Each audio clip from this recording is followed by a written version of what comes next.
tem sido muito gratificante a minha experiência na Assembleia Legislativa. Nós temos uma bancada boa, a bancada, né, do PT, a maior bancada, são 11 parlamentares, 12 com a federação. Nós temos um bloco de esquerda importante na Assembleia, com 14 parlamentares, 2 do PSOL.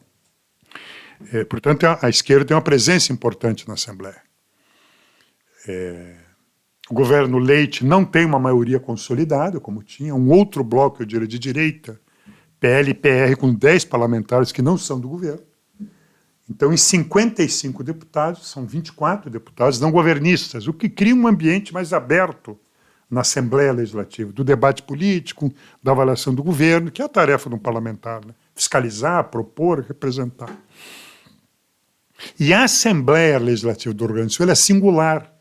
E nós temos que valorizar o que nós construímos positivamente. A Assembleia Legislativa do Rio Grande do Sul tem um protocolo democrático de governança, de gestão. Já conversava com o Jeremir no tempo do Raul Ponte, enfim, 4 mandatos atrás, Flávio Kutz, enfim, 5 mandatos atrás, eu não lembro, mas ela criou um protocolo democrático em que as 4 maiores bancadas de deputados estaduais governam a legislatura. Os 4 anos da legislatura é um sequencial.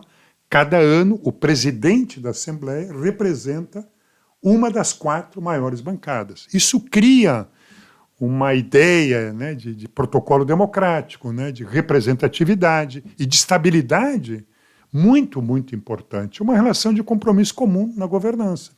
E essa relação de representação... Acaba com a disputa interna durante os 4 anos para ver quem assume também. Isso não acaba com o debate político, sim, mas organiza a ocupação do espaço na Assembleia de forma democrática. Então, esta relação de representação a partir da eleição popular, né, do tamanho das bancadas, ela baixa para as comissões também. As comissões são montadas de acordo com o tamanho das bancadas partidárias. Aqui, diferente de Brasília, não são permitidos os blocos parlamentares, que são aquelas movimentações oportunistas que tu faz uma maioria para derrotar o outro, né? Então tu tem sempre uma tensão pesada e uma possibilidade de derrota, de destruição de um partido político, de redução do seu espaço. Aqui não.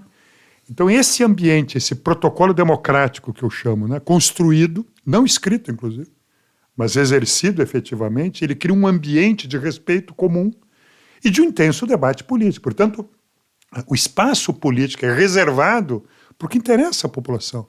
O debate das propostas, políticas públicas. Nós temos uma opinião crítica, obviamente, à continuidade do governo do Eduardo Leite, isso se expressa.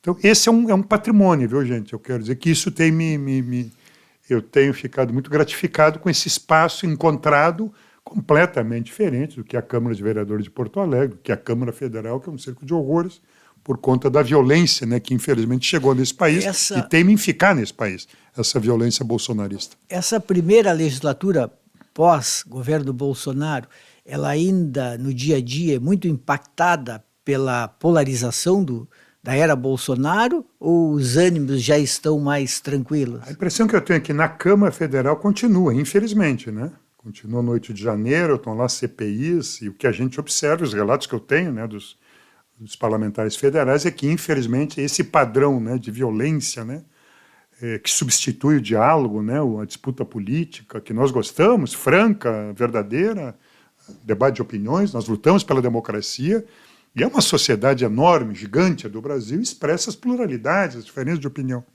Isso não tem nada a ver com a violência fascista bolsonarista, né? Que quer liquidar com o adversário, não debater com o adversário, né? Quer destruir quem pensa diferente.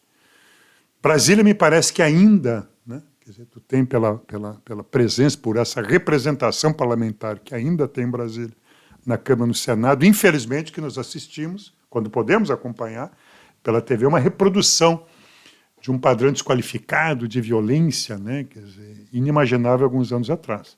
Aqui no Rio Grande do Sul, não. Desculpa.